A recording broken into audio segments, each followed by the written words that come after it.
अरे यार, मी आधीच सांगितलं होतं समुद्रात एवढ्या आत नका येऊ. आता झाला ना घोटाळा, आता परत घरी कसं जायचं? अरे घाबरतो कशाला भावा, आपला भोला आहे ना, जादू आहे त्याच्या हातात, लवकर दुरुस्त करेल बघ. हा, खूप मोठा जादूगार आहे. 3 तास झाले आता स्क्रू ढिला होत नाही तुझ्याकडनं. अरे गप ना बाबा, कशाला टेन्शन घेतोस?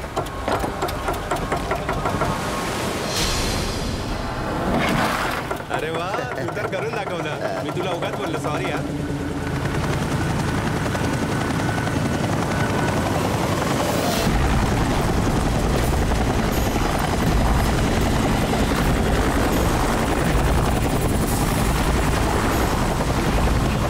अरे हे हेलिकॉप्टर एवढ्या खालून का उडतंय?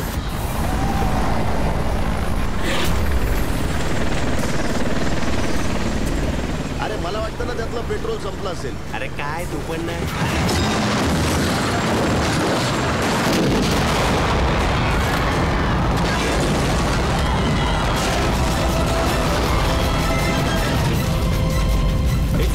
चल,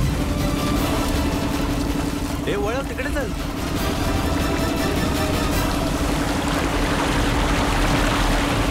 पण आपण तिकडे कशाला चाललोय? अरे कोणी जिवंत असेल तर?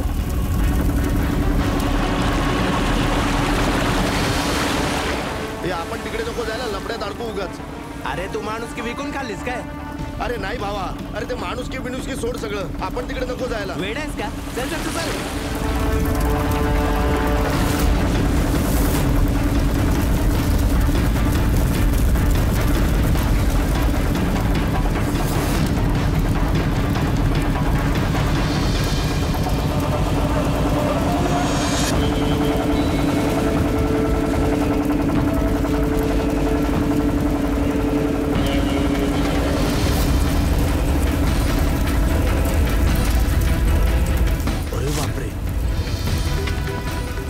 अरे हे काय यार, आपण अडकलो आता.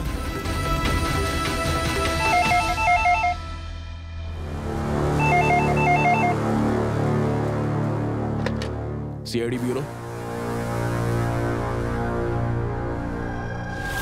कधी कधी घडले? ओ ठीक आहे, आम्ही बघतो. सर विशालच्या भावाचा फोन होता. विशाल त्याच्या चॉपरने त्याच्या फार्म हाऊसला चालला होता काशीदला. आता त्याचं चॉपरही बेपत्ता आहे आणि विशालही. काय म्हणजे प्रीती बरोबर बोलत होती? अगं राणी, तू विनाकारण सीआयडी वाल्यांना इथे बोलवून त्रास दिलास. सर, तुम्हाला माहिती आहे नाही, या बायका किती इमोशनल असतात, लहान सहान गोष्टींना घाबरतात. बेबी, घाबरू नको तर काय करू? सर, गेले 6 महिने रोज यांना धमक्या येत आहेत जीवे मारण्याच्या.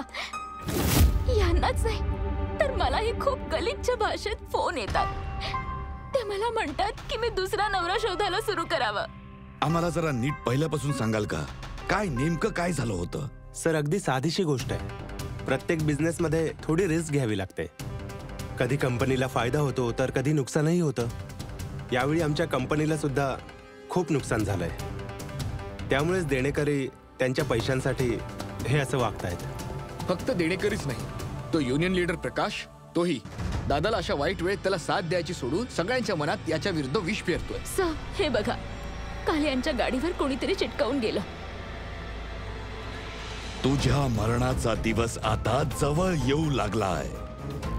सर हा केवळ त्या वर्कर्सचा राग आहे, दुसरं काही नाही. कधीतरी त्यांचा रागच तुझ्या जीवावर बेतणार आहे. असं काही होणार नाही राणी, डोंट गेट हायपर.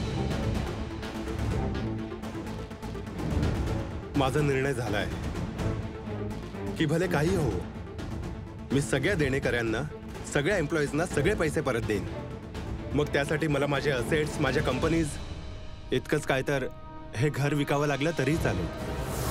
रणवीर, हा दादा, तू आजच सगळ्या देणेकऱ्यांना, सगळ्या एम्प्लॉईजना फोन कर आणि त्यांना सांग की 1 महिन्याच्या आत मी त्यांचे सगळे पैसे चुकते करेन. हो दादा. सर, ऍक्च्युली तुम्हाला एक रिक्वेस्ट करायची होती. जोपर्यंत ही देणेकऱ्यांची कटकट संपत नाही तोपर्यंत तुम्ही विशालला सिक्युरिटी द्याल का प्लीज? अगं राणी, त्याची काहीच गरज नाहीये. जरा ऐक ना, अगं 24 तास माझ्या बरोबर सिक्युरिटी असते, मग विनाकारण यांना कशाला त्रास देतेस? सर, शी जस्ट लव्स मी, बाकी काही नाही. आपण इथे आलात त्याबद्दल really thank you all of you. ठीक आहे, तुम्ही स्वतःची काळजी घ्या आणि जर गरज वाटली तर फोन कर. ठीक आहे? शुअर. आणि आजची सगळ्यात मोठी बातमी म्हणजे शहरातले नामांकित बिझनेसमॅन विशाल कुमार त्यांच्या पत्नीसह बेपत्ता झालेले आहेत. असं सांगण्यात येत आहे की विशाल कुमार चॉपर मधून आपल्या पत्नीसोबत काशीरला चालले होते, पण चॉपर काशीरला पोहोचलंच नाही. चॉपर मध्ये पायलट सहित आणखी 5 जण होते. तर नेमकं हे चॉपर नक्की गेलं कुठे हे या क्षणी कुणीच सांगू शकत नाही. पण आम्ही तुम्हाला काळजाचा थरकाप उडवणारा एक असा मेसेज ऐकवणार आहोत जो आहे या चॉपरच्या पायलट कडून आलेली मदतीसाठीची याचना. वेडे, मला काही कळत नाहीये काय होतंय. माझं कशावरही नियंत्रण नाहीये. वेडे. हा पायलटचा शेवटचा मेसेज आहे जो काहीतरी अघटित घडल्याची सूचना देत होता, ज्याचा गुंता सहजपणे सुटणं आम्हाला शक्य वाटत नाही. कुठे गायब झालं असेल ते चॉपर. आणि असं वाटतंय की या प्रश्नाचं उत्तर मिळालंय. एक मोठी ब्रेकिंग न्यूज मिळते आमच्या स्टुडिओ मधून लाईव्ह. काही मच्छीमारांनी आगीच्या विळख्यात सापडलेलं एक चॉपर खाली पडताना पाहिलंय.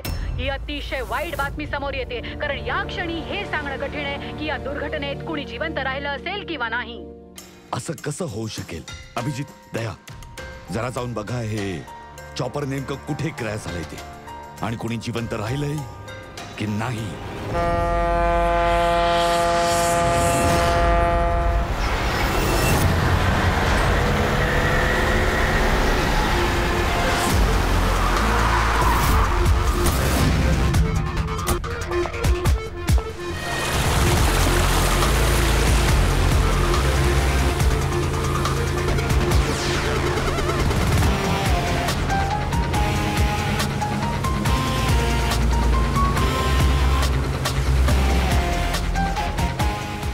या बाजूला.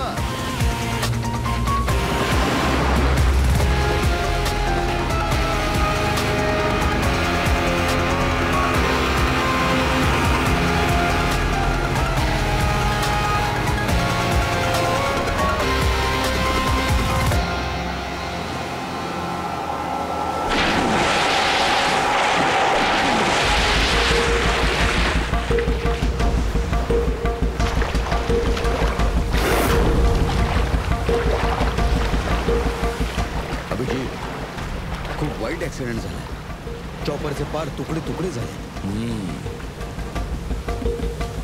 पण निदान हे तरी कळलं की चॉपर इथे क्रॅश झालाय. आता जो सुगावा लागायचा तो इथूनच लागेल. पण अभिजित, समुद्रातून काही सुगावा लागणं म्हणजे चेष्टा नाहीये.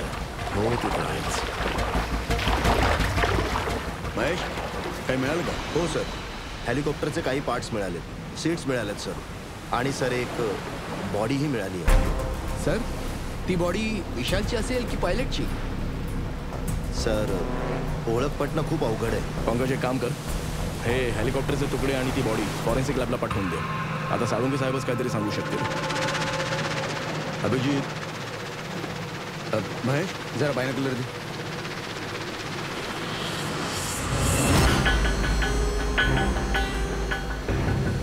काय रे, ते बघ जरा.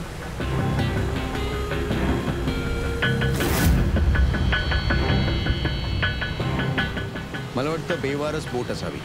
हो, नावेत कोणी दिसत तर नाही.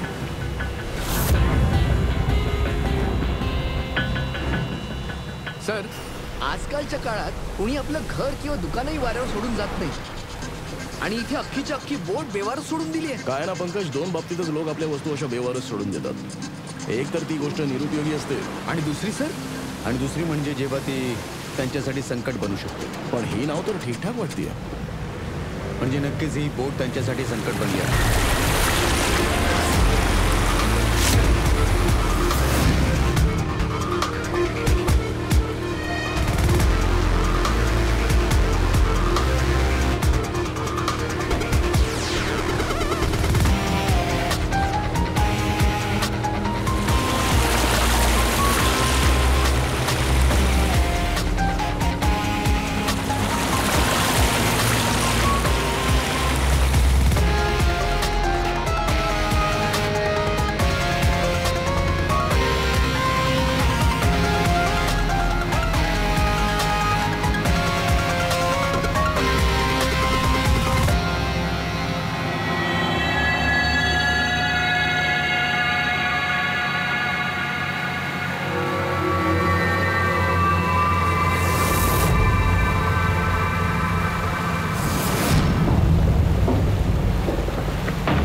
तिघांनाही गोळ्या घातल्या.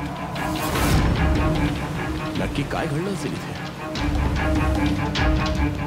एखादं गँगवॉर की या ठिकाणी असं काहीतरी बघितलं जे यांनी बघायला नको होतं?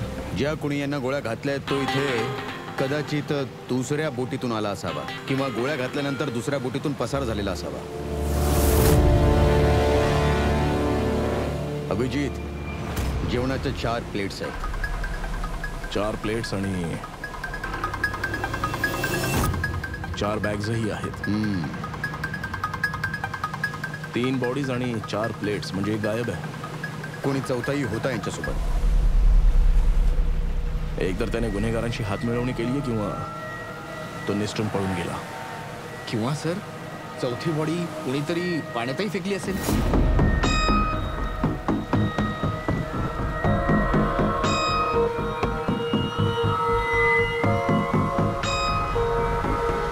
हे बघा, आता हा प्रश्न उरतो की हे 3 खून त्या चॉपरवाल्या केशी जोडलेले आहेत की या नावेवर अजून एक वेगळा अपराध घडलाय.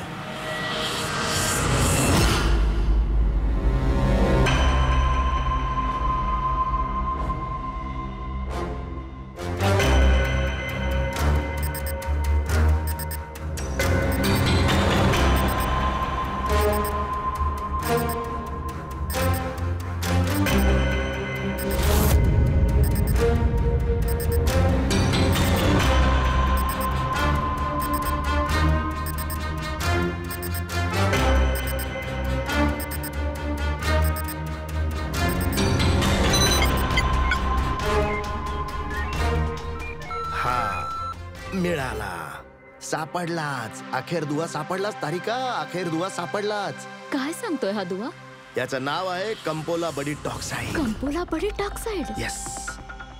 ओ माय गॉड, म्हणजे या चॉपरचा ऍक्सिडेंट नाही झाला? करेक्ट. या चॉपरचा ऍक्सिडेंट झालेला नाहीये तारिका. या केमिकलच्या सहाय्याने त्यात ब्लास्ट करून याचा ऍक्सिडेंट घडवण्यात आलाय. काय म्हणालास? कॅम्पोला बडी टॉक्साइड? हो बॉस, हे कॅम्पोला बडी टॉक्साइड वापरून त्यांनी बॉम्ब बनवला आणि त्या बॉम्बने त्या चॉपर मध्ये ब्लास्ट घडवला. अच्छा, कॅम्पोला बडी टॉक्साइड काय? बरं, त्या बॉडी बद्दल काय माहिती मिळाली? ते मी लवकरच सांगतो बॉस. काय कर साळुंखे, आपल्याकडे फार वेळ नाहीये. कारण आता आपल्याला हे कळलंय की विशालचा मृत्यू हा काय ऍक्सिडेंट नव्हता, तर एक वेल प्लॅन्ड मर्डर होता. मर्डर. काय? दादाच्या चॉपर मध्ये बॉम्ब? खरंय, विशालच्या चॉपर मध्ये बॉम्ब होता. हो, पण काय वाटतं तुम्हा दोघांना? कोण करू शकतं? कुणाचं काम असेल हे? सर, हे असलं काम कोणीच करू शकत नाही. कारण चेकिंग न करता बॉम्ब काय साधी सुई सुद्धा कोणी आत नेऊ शकत नाही. आपली ओळख? सर, हे मिस्टर शेखर, दादाचे security chief. Shekhar, chief security officer. तुमच्या निष्काळजीपणामुळे घडलंय हे सगळं. सर, मी काय निष्काळजीपणा केला? आजपर्यंत मी माझं काम अगदी प्रामाणिकपणे केलंय. म्हणून आतापर्यंत कोणी विशाल सरांच्या केसालाही धक्का लावू शकला नाही सर. माहित नाही सर, पण यावेळी कसं घडलं हे? यांची सिक्युरिटी नेहमीच टाईट असते. चॉपर मध्ये बसणाऱ्या प्रत्येक व्यक्तीची संपूर्ण झडती घेतली जाते. बाय द वे, आपण? माझं नाव नताशा आहे. मी विशाल सरांच्या कंपनीची व्हाईस प्रेसिडेंट आहे. ओ, जर खरंच सिक्युरिटी इतकी टाईट असायची तर मग बॉम्ब चॉपर मध्ये जाऊन ब्लास्ट झाला कसा? सर, मग असंही असू शकतं ना की मिसाईल प्रमाणे खालून वरती चॉपरचा वेध घेतला असेल? असू शकतं, तसंही घडू शकतं. आणि शिवाय समुद्रात तिथे नावही होती ज्यात ते मच्छीमार होते, जे बिचारे मारले गेले. कदाचित त्यांनी गुन्हेगारांना पाहिलं असेल हा गुन्हा करताना. सर, तुझी हिम्मत कशी झाली इथे पाऊल टाकण्याची? आता तुला जिवंतच ठेवणार नाही मी. एक मिनिट, कोण आहे हा माणूस?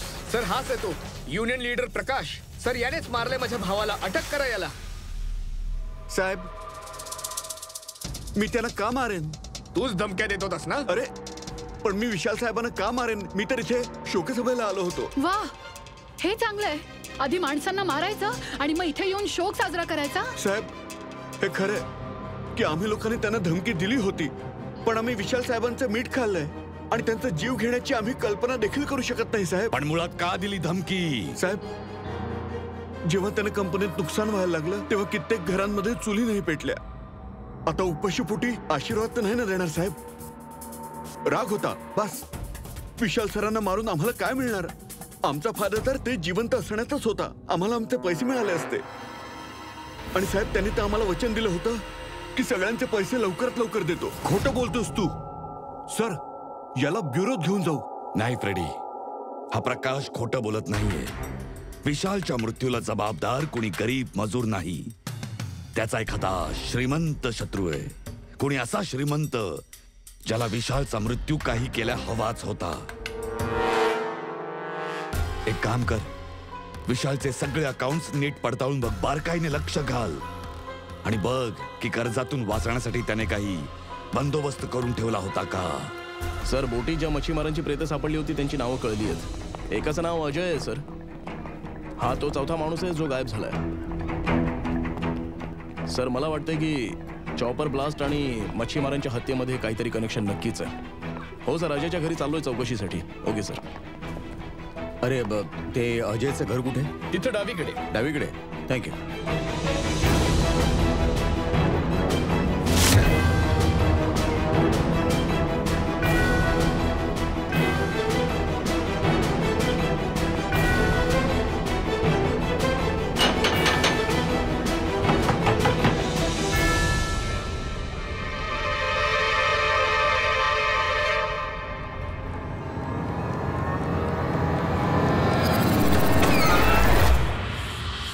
CID. सर, मी अजयचा बाबा आहे आणि ही अजयची आई आहे. आणि तुम्ही कोण आहात? मी सर, आम्ही अजयचे चुलत भाऊ आहोत. जसं आम्हाला कळलं की अजय गायब झालाय म्हणून आम्ही यांना आधार देण्यासाठी इकडे आलो. आम्हाला माहिती आहे की सध्या तुम्ही खूप अस्वस्थ असाल, पण अजयला शोधण्यासाठी आम्हाला तुमची चौकशी करावीच लागेल. काही माहिती मिळाली अजयची? कोणाचा फोन वगैरे काही? अजूनपर्यंत कोणाचाच फोन नाही आला सर. तुम्ही प्लीज धीर सोडू नका. लवकरच कळेल की अजय कुठे आहे. कसा धीर धरायचा साहेब? ज्यांचा मुलगा हरवलाय आणि त्याच्या मित्रांची प्रेतं सापडली आहेत. अशा आई बापाची अवस्था काय असेल याचा विचार तुम्ही नक्कीच करू शकता. आम्ही तुमचं दुःख समजू शकतो. पूर्ण गाव अजयला शोधतंय, पण अजय सापडत नाहीये. आम्ही प्रयत्न करतो आहोत. काही माहिती मिळाली की लगेचच आम्ही तुम्हालाही कळवू. आणि या दरम्यान जर अजयने तुम्हाला फोन केला तर आम्हाला जरूर कळवा. बरं. सर, जर हा अजय जिवंत असता तर त्याने एकदा तरी फोन केला असता ना घरी. कदाचित त्याला संधी मिळाली नसेल, किंवा मग ते खुनीच पकडून घेऊन गेले त्याला. किंवा मग आपल्या जीवाला धोका आहे असं समजून तो कुठेतरी लपून बसला असेल. यार, त्यांची बोट किनाऱ्यापासून 40 किलोमीटर आत समुद्रात होती. इतक्या लांब तो एकटा पोहत येऊ शकत नाही. एकतर त्या खुन्याच्या बोटीत बसून तो निघून गेला असणार, किंवा मग दुसऱ्या एखाद्या मच्छीमाराकडे त्याने मदत मागितली असेल. ठीक आहे, जेट्टीवर जाऊन चौकशी करूया. कोणीतरी त्याला पाहिलं असेल किंवा मदत केली असेल. बॉस, हे तर कन्फर्म आहे की ती बॉडी विशालच्या बॉडीगार्डचीच आहे. पण आता मी तुम्हाला याहीपेक्षा जबरदस्त बातमी देणार आहे. जबरदस्त बातमी? साळुंखे साहेब, तुम्हाला गर्लफ्रेंड हो म्हणाली का? साळुंखे, बोलत राहा. पूर्वी ती पायलटची ऑडिओ क्लिप पहिल्यापासून ऐकव.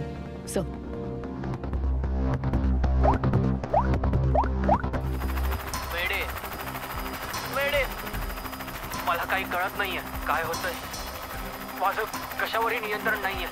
वेडे, परत एकदा पहिल्यापासून लाव जरा. वेडे, मला काही कळत नाहीये काय होतंय. माझं कशावरही नियंत्रण नाहीये. तुला नक्की काय म्हणायचंय? बॉस, हा आवाज नीट ऐकलात?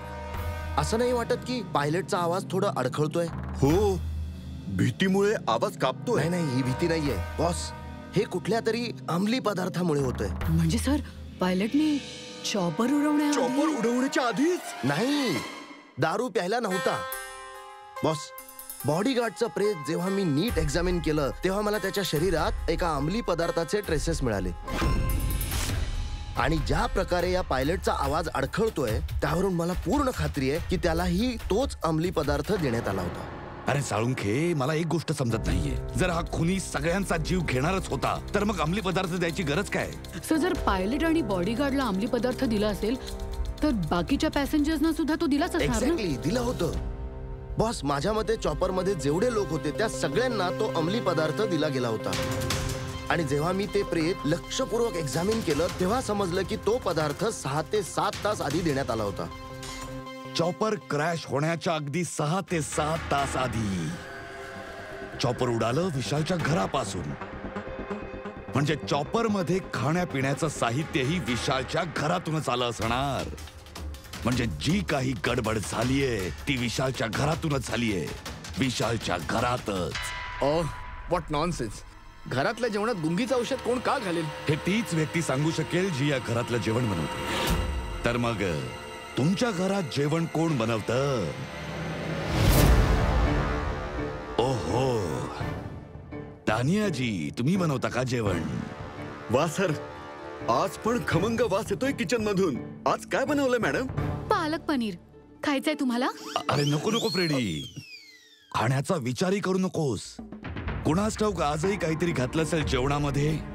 सर, तुम्ही असे खोटे आरोप नाही करू शकत माझ्यावर. आणि त्या दिवशी वहिनी स्वतः हजर होत्या मला स्वयंपाकात मदत करायला. अरे वा, हे बरं आहे. जी जिवंत नाही तिलाच गुन्हेगार ठरवायचं का? सर, तुम्ही माझ्या पत्नीचा असा अपमान नाही करू शकत. घरात कितीतरी लोक आहेत आणि त्यातल्या कोणी जेवणात काही मिसळलं जरी असेल तर त्याला जबाबदार तानिया कशी असू शकते? हो, पण हेतू केवळ तुम्हा दोघांकडेच होता ना. विशाल आणि प्रीतीच्या मृत्यूनंतर कंपनी तुम्हा दोघांच्या नावावर होणार होती. तर तुम्ही खूप चांगली मस्करी करता. उलट बुडालेली कंपनी माझ्या नावावर न होणं हेच चांगलं ना. बरं, त्या दिवशी किचन मध्ये कोण कोण होतं तुमच्या व्यतिरिक्त? त्या दिवशी बरेच लोक आले होते आणि मला चांगलं आठवतंय त्या दिवशी मी हलवा बनवला होता. विशाल दादा स्वतः किचन मध्ये येऊन चव बघून गेले होते. विशालही आला होता किचन मध्ये? सर, मलाही जरा अजबच वाटलं होतं कारण त्याच्या आधी दादा कधीच किचन मध्ये आले नव्हते. शेखर, हेलिकॉप्टर मध्ये चढताना तू प्रत्येकाची नीट चेकिंग करतोस ना? हो सर. मग त्या दिवशी विशालला चेक केलं होतंस? सर, विशाल सरांना मी कसं चेक करणार? ते मालक होते माझे. फ्रेडी, त्या मच्छीमारांच्या गावातला कोपरा न कोपरा पिंजून काढ. प्रत्येक घरात जाऊन बघ. तो अजय मच्छीमार सापडायलाच हवा. जर अजय सापडला तर आपल्याला ब्लास्ट मागचं कारणही सापडलं म्हणून समज. कारण आता सगळं हळूहळू लक्षात यायला लागलंय. विशाल कर्जबाजारी बनला होता आणि कर्जातून मुक्त होण्याचा सगळ्यात सोपा मार्ग म्हणजे मृत्यू. स्वतःचा मृत्यू, स्वतःचा खोटा मृत्यू.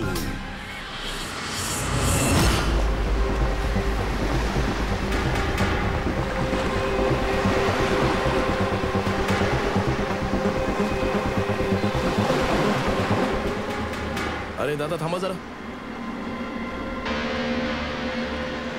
हे अजय बाबतीत काय घडलं हे माहीतच असेल ना? तुमच्यापैकी कोणी त्याला मदत केली नाही?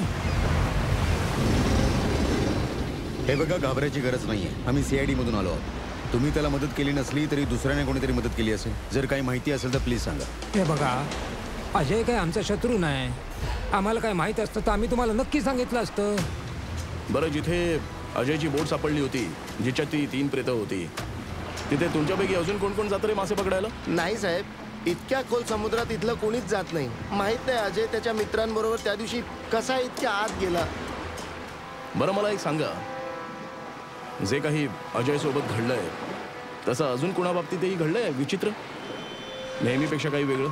गावात किंवा समुद्रात, इथं जेट्टीवर काहीतरी विचित्र बघितलं किंवा ऐकलं असेल? खात्रीने सांगू शकत नाही साहेब, पण तुम्ही एकदा मदनला जाऊन भेटा. कदाचित त्याला अजय बद्दल काहीतरी माहिती असेल. का? असं का वाटतं तुम्हाला? साहेब, मदनला कोणतरी लय बेदम मारलाय आणि तो रोज येतो तसा जेट्टीवर बी आलेला नाही. तो त्याच्या बोटीचं रंगकामही करून घेतोय साहेब. असं वाटतं की काहीतरी लपवतोय तो. कुठे भेटेला मदन? कुठे राहतो?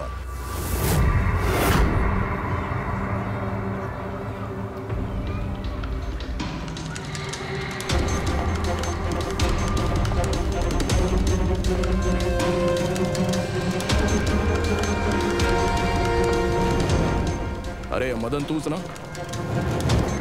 हो साहेब. आपण कोण? आम्ही तुझ्या सासरचे CID. काय? CID वाले? तू अजयला ओळखतोस ना? त्याला मदत केली होतीस ना? सरळ सांग, नाही तर याचा हात सुरू होईल. साहेब, अजय मला जखमी अवस्थेत भर समुद्रात कोसळलेल्या त्या हेलिकॉप्टर जवळ सापडला होता. मी त्याला माझ्या बोटीतून किनाऱ्यावर घेऊन आलो. अजय खूप घाबरला होता साहेब. माझा फोन घे फोन घे. बोल बोल बोल घे. अरे एकदा बोलून तरी घे. हा हा हा, घाबरू नको. अरे बोल तू. हा बोलून घे. झालं. बरं ये आरामात सांभाळू. आरामात ये. हा चल.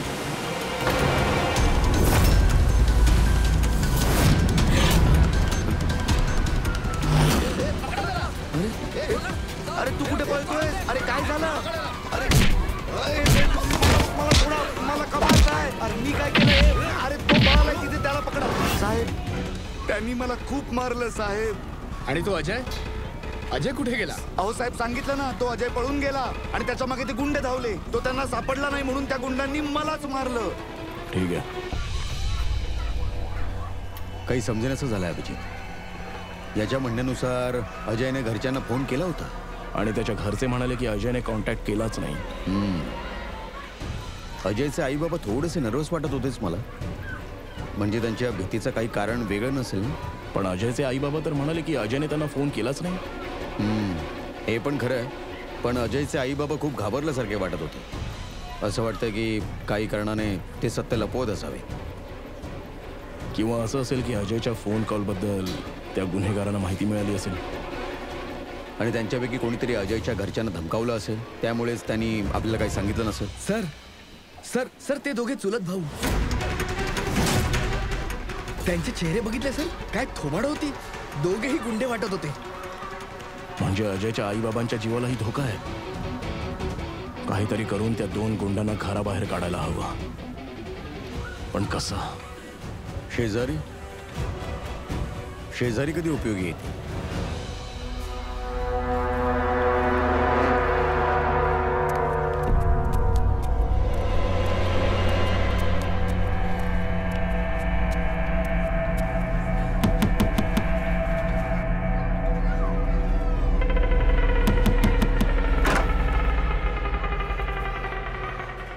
तुमच्यासाठी जेवण. आम्हाला जेवण नकोय. अरे वा, असं कसं नको? तुम्ही तुमची काळजी घेतली नाही तर अजय दादाला कसं शोधणार? ते काही नाही, 4 घास खाऊन घ्या. ए बघ बाळा, आम्हाला भूक नाहीये. तुम्हाला खावंच लागेल, अजयसाठी तरी.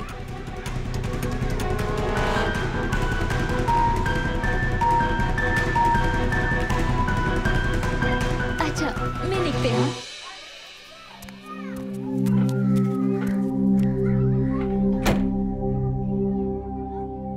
कोण आहे हो?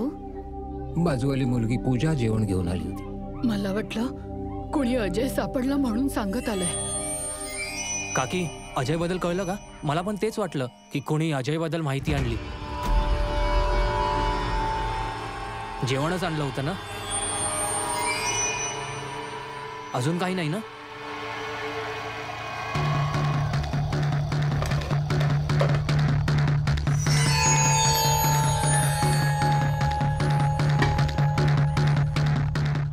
जा काकी.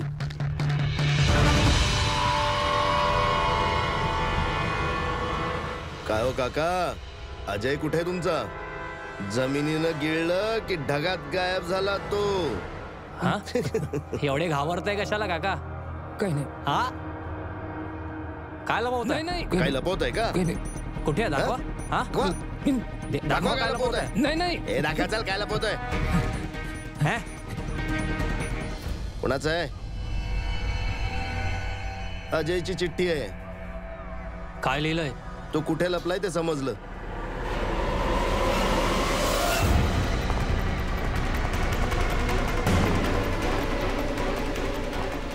अहो दादा, या अजय सोबत काय झालं काही माहितीये? तुम्ही लोक कोण? आम्ही CID मधून आलोय. मी नाही ओळखत अजयला. याच गावातलेस ना? हो, मी याच गावातले.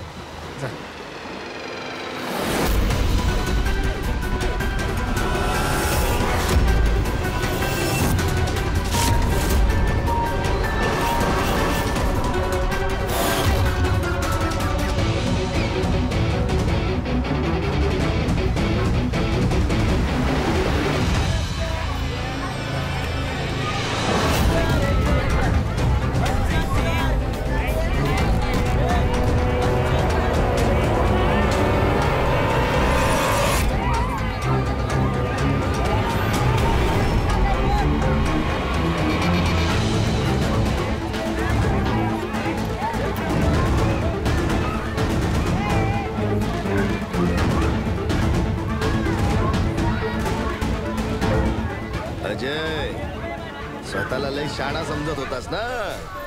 तुझा टाइम संपला. चुकीचं बोललास चुलत भाऊ. सीआयडी टाइम तर आता तुझा संपला. चल.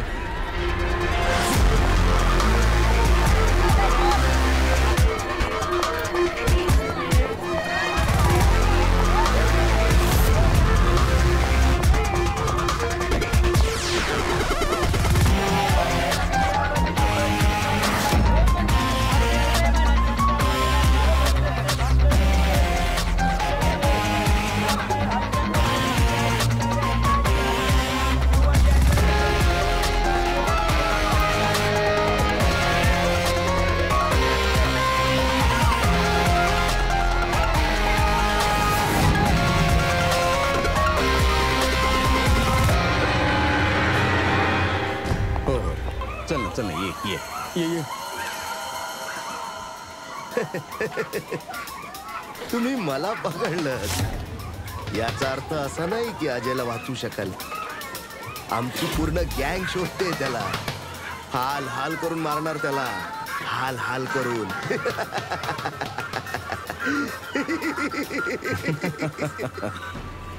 कोण कोणाचे हाल हाल करून मारतं ते लवकरच कळेल तुला.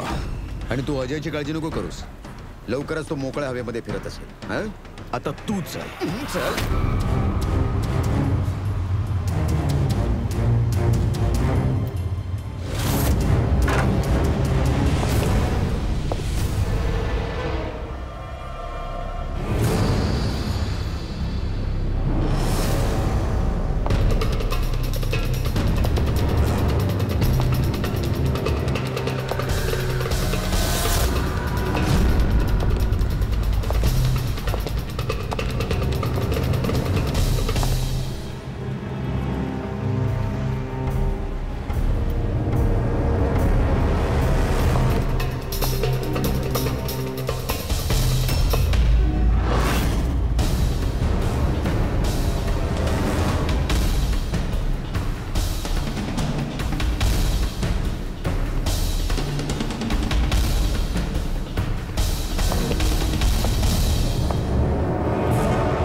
सीआयडी तुमच्या इथे कोणी अजय नावाचा माणूस राहतं का? नाही. अरे हा तर सीआयडी वाला होता. हा तर मला वाचवायला आला होता.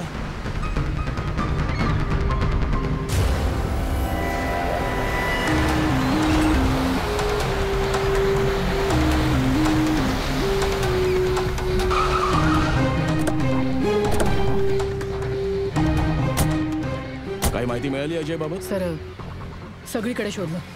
अजय कुठेच सापडला नाही. हो सर, गावातलं एक एक घर एक एक गोडाऊन पिंजून काढलं. एकही जागा नाही सोडली, पण तो अजय कुठेच सापडला नाही. गावच्या मागच्या बाजूला जाऊन बघूया चला.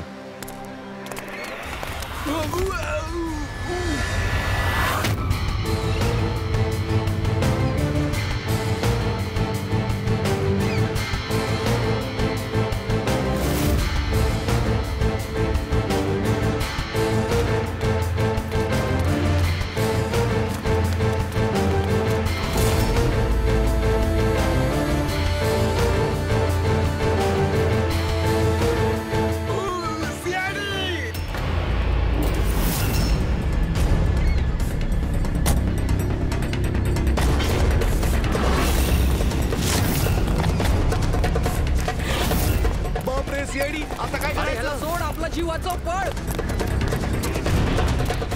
त्याला बघ. थांबा रे. भारी. काय आहे सगळं आणि कोण होते ते लोक? तुला कुठे नेत होते? कोण आहेस तू? मी अजय. अजय, अरे सापडला, अरे सापडला रे. अरे माहितीये का तुला, कधीपासून शोधतोय तुला ते? समुद्रात असं काय घडलं होतं की ज्यामुळे ते तुझ्या जीवावर उठले? सांगतो.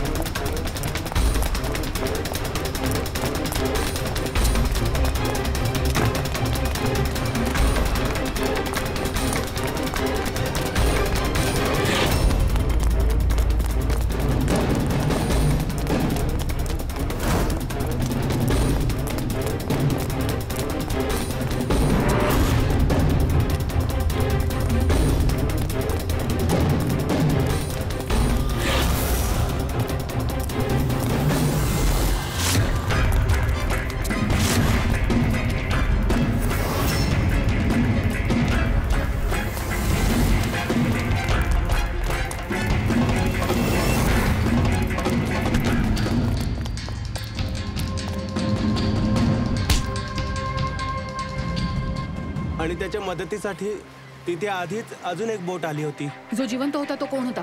तू ओळखतोस त्याला? साहेब मारू नका साहेब. साहेब आम्ही सगळं सांगतो तुम्हाला, मारू नका साहेब.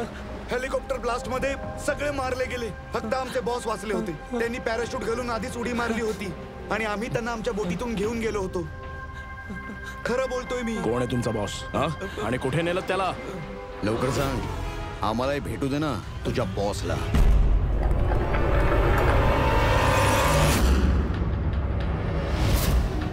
सीआयडी. ए थांब, गोळी लागेल. बॉस कुठे आहे तुमचा?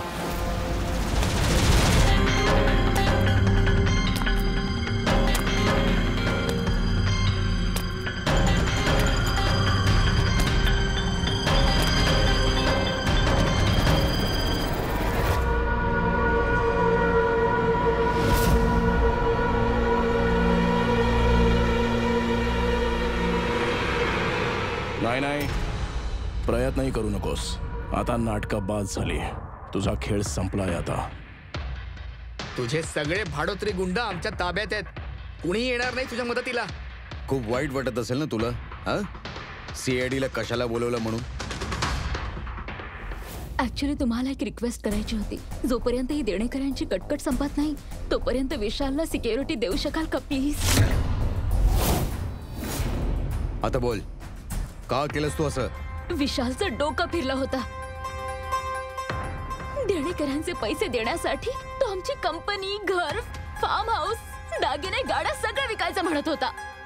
तर तू कंपनीचा सगळा पैसा परदेशी बँकेत ट्रान्सफर केलास, म्हणजे तिकडे जाऊन निवांत जागायला मोकळी. आणि इथे देणेकऱ्यांना वाटेल की चॉपर ब्लास्ट मध्ये सगळेजण मारले गेले, म्हणजे तू कायमची मोकळी, हो ना? हो, म्हणूनच मी केमिकलवाला बॉम्ब टिफिन मध्ये ठेवला आणि तो टिफिन विशालच्या हातात दिला.